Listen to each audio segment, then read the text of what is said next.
Assalamualaikum dan selamat sejahtera kepada Encik Syahrul. Nama saya Muhammad Azmi Imran. Kami saya 90155. Kami daripada kumpulan 15 ingin membentangkan tentang tokoh yang kami pilih sebagai uji kajian kami terhadap pandangan masyarakat luar. Tokoh yang kami pilih adalah Abdul Said Naini. Sebelum kami memulakan pembentangan, izinkan saya untuk membicarakan atau memberikan sepatah pantun. Indah sungguh cintaan Tuhan, mentari merah di waktu senja. Salam sejahtera saya ucapkan sebagai tanda pembuka bicara. Dimulai dengan pembentangan ini dengan memperkenalkan sahabat-sahabat saya iaitu Intan dan Bila. Silakan. Okey, Assalamualaikum dan salam sejahtera kepada Encik Syahrul dan rakan-rakan sekalian. Nama saya Intan Nabila binti Abdul Syukur, Kad Matrik 290369. Selamat sejahtera saya mengucapkan kepada pensyarah dan kawan-kawan sekalian.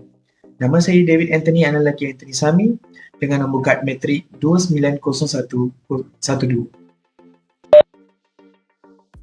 Selamat sejahtera kepada Encik Syahrul dan rakan saya. Nama saya Laurencia, anak perempuan Dewa Sagaya, nombor matrik 290375. Assalamualaikum dan salam sejahtera kepada semua. Saya Sulastra binti Othman, nombor ID 290465.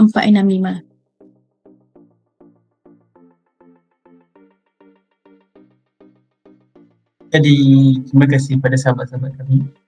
So, meneruskan lagi pembentangan ini, Intan dan Bila dipersilakan untuk memulakan pembentangan ini.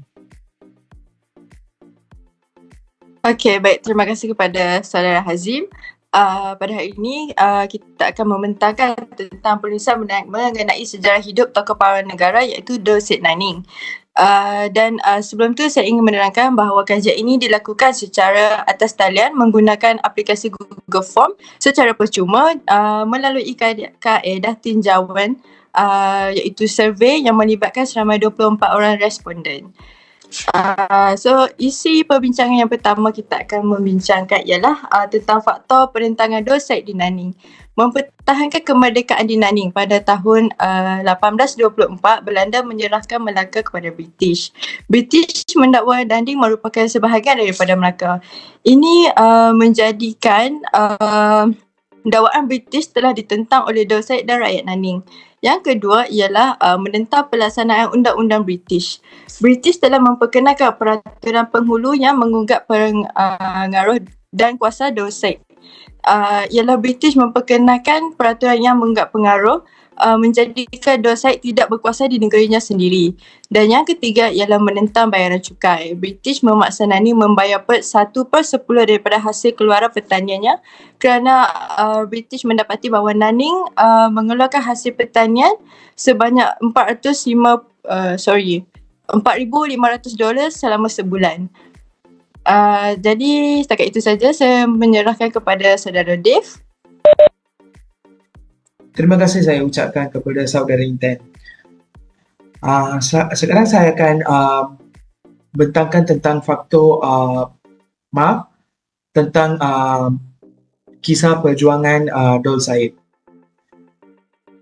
Menurut kajian yang telah dibuat terhadap tokoh kemerdekaan pilihan kami iaitu Dul Said, 24 responden telah memberi pandangan yang berlainan terhadap kisah perjuangan Dul Said. Sebelum saya menerangkan tentang kisah perjuangan, saya akan kenalkan siapa itu Dul Said. Nama sebenar bagi Dul Said ialah Dato' Naning Abdul Said bin Omar yang dilahirkan pada tahun 1773. Dul Said merupakan penghulu Naning yang ke-9 selepas menggantikan Pengungku Anjak pada tahun 1799. Dul Said seorang yang tekun dalam mengaji, cekap dalam seni pertahanan. Faktor penentangan Dul Said iaitu mempertahankan kemerdekaan Nanning, menentang bayaran cukai dan menentang pelaksanaan undang-undang British. Ketika perang pertama berlaku iaitu pada 15 Julai 1831, British telah mengisytiharkan Dul Said sebagai penderhaka. Kapten Willie dihantar mengetahui 150 orang sepoi untuk menyerang Naning. Namun, Dol Said berjaya mengalahkan British disebabkan menggunakan taktik perang gerila. Dol Said berterusan membuat bantahan terhadap pihak penjajah. Pahlawan-pahlawan Melayu menggunakan senjata seperti parang panjang, lembing, anak panah dan alat tradisional yang lain untuk berjaya mengalahkan pihak penjajah British, sehingga pihak British merasa amat malu. Pada bulan Mac 1832, Perang Kedua telah berlaku, iaitu British berunding dengan Yang Tuan Raja Ali dari Rembau dan bersetuju menghantar 600 orang hulu balang untuk membantu British. Pasukan tentera British dipimpin oleh Kolonel Herbert yang berjaya menawan tabur dan rumah-rumah penduduk Naning dibakar. Dol Said telah menyerah diri kepada pihak British. Peristiwa ini telah menjadikan pengairan kebangkitan Dol Said. British mencecah belakan perpaduan orang Melayu melalui perjanjian dengan daerah di sempadan Naning. Akhir sekali, pada Februari 1832, Dol Said terpaksa berundur ke Pasir Besar setelah kalah dalam Perang Naning kedua dalam masa 4 bulan sahaja. Naning telah kembali kepada tangan British pada 15 Jun 1832. Kemudian Naning telah diletakkan di bawah peraturan negeri-negeri Selat pada 27 Oktober 1832. Pada tahun tersebut, kerajaan Naning telah bertahan dari serangan Portugis, Belanda dan British. Kekalahan adalah disebabkan oleh pihak asing yang menikam dari belakang. Walau bagaimanapun, rakyat Melayu di Naning dapat mencapai kegemilangannya jika mereka bersatu hati. Mengikut kajian yang telah dibuat, kisah perjuangan Dol Said telah memberi salah satu inspirasi kepada anak-anak muda dan kepada semua yang menentang penjajahan. Dol Said dalam perjuang menjadi teladan dan pengajaran pada semua. Sekian, terima kasih. Terima kasih Saudara Dewi. Seterusnya, saya akan terangkan tentang apakah sikap-sikap yang terdapat kepada Dol Said. Yang pertama adalah sikap keberanian. Kebanyakan responden memberi jawapan ini sebagai beliau adalah seorang yang mempunyai sikap keberanian. Dol Said adalah seorang yang berani dalam apa yang dilakukannya. Beliau dengan tegas menentangkan kemasukan tentera British ke Naning dan menunjukkan kebijaksanaan peperangan bahawa beliau telah mengalahkan British dalam 2 kempen perang. Yang kedua adalah sikap semangat cinta terhadap tanah air. Seperti yang dikatakan oleh beberapa bekas penduduk kawasan, apabila tentera penjajah cuba merosakkan bumi Nyanyik, iaitu Alor Gajah dan Melaka, penduduk tempatan yang diketuai oleh penghulu Dol Said dapat menentangkan tanah air mereka.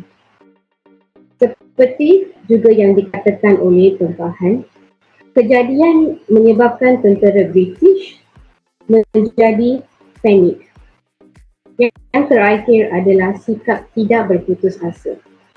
Dol Said sentiasa tidak berputus asa apa juga masalah yang dilakukan. British menyebabkan penolakan dalam kerajaan Nyanyik. British mula cuba monopoli hasil tempahan walaupun kawasan luar bandar seperti Nyanyik. Namun, kenyataan ini dinafikan oleh Dol Said yang menyatakan Nyanyik adalah sebuah negeri yang bebas dan merdeka. Sementara itu, pihak British tegas mempunyai Nyanyik menghantar daripada penghantaran tahunan ke Melaka. Dol Said dilarang menyelesaikan kes jenayah di Melaka. Sekian, terima kasih. Terima kasih Nurhazia. Seterusnya, bagi meneruskan lagi pembincangan ini, izinkan saya untuk soalan seterusnya di mana kami telah letakkan soalan pengubahan website secara ringkas di dalam survey. Terdapat seramai 22 responden yang bersependapat bahawa secara ringkasnya pengubahan beliau Nur Said peristiwa pada tahun 1801 Nani Nur Said bersama Lela Hulu Balang, orang kaya kecil, maharaja nan kaya dan maula negara, telah mendatangi perjanjian dengan British yang diwakili oleh Lieutenant Colonel Edward Taylor. Ini menunjukkan bahawa selain itu, tindakan Nur Said mempertahankan hak Nani dari cukai 1/10 yang menunjukkan sifat beliau untuk mempertahankan Nani daripada penjajahan British ini telah memberikan satu sifat kesungguhan pada masyarakat luar bagi tokoh Malaysia. Sekian saja daripada saya.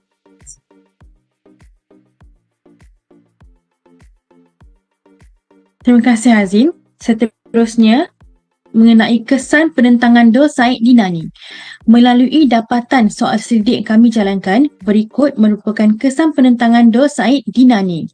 Yang pertama adalah kesan terhadap semangat perjuangan penduduk Melayu di Nani. Melalui sepanjang tempoh perjuangan Nur Said dalam penentangannya untuk menentang pihak British, dapat dinyatakan bahawa semangat perjuangan masyarakat telah menunjukkan peningkatan dalam mempertahankan hak dan kedaulatan daerah ataupun kawasan mereka. Penduduk Nani diketuai oleh Nur Said telah sama-sama memperjuangkan hak dan kedaulatan daerah mereka daripada kuasa pihak British.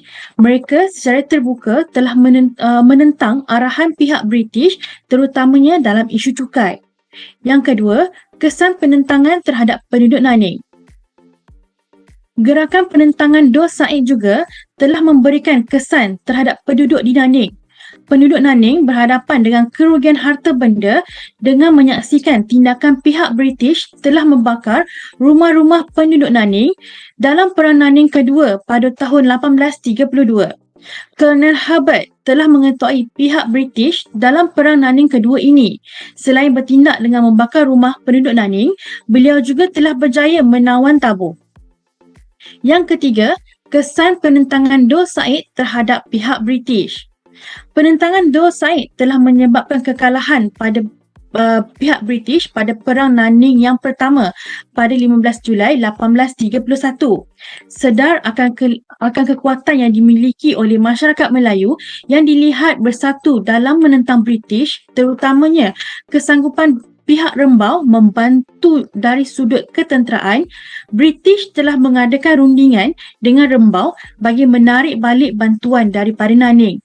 Hasil dari rundingan ini, British telah bersetuju untuk melepaskan dan memberikan kuasa penuh kepada Rembau bagi mentadbir kerajaan mereka sendiri. Yang keempat, kesan terhadap Nur Said sendiri akibat penentangannya. Nur Said berjaya membawa kemenangan pada Perang Nanning yang pertama pada tahun 1831. Namun melalui Perang Nanning yang kedua, pihak Nanning yang diketuai Nur Said telah tewas di tangan pihak British.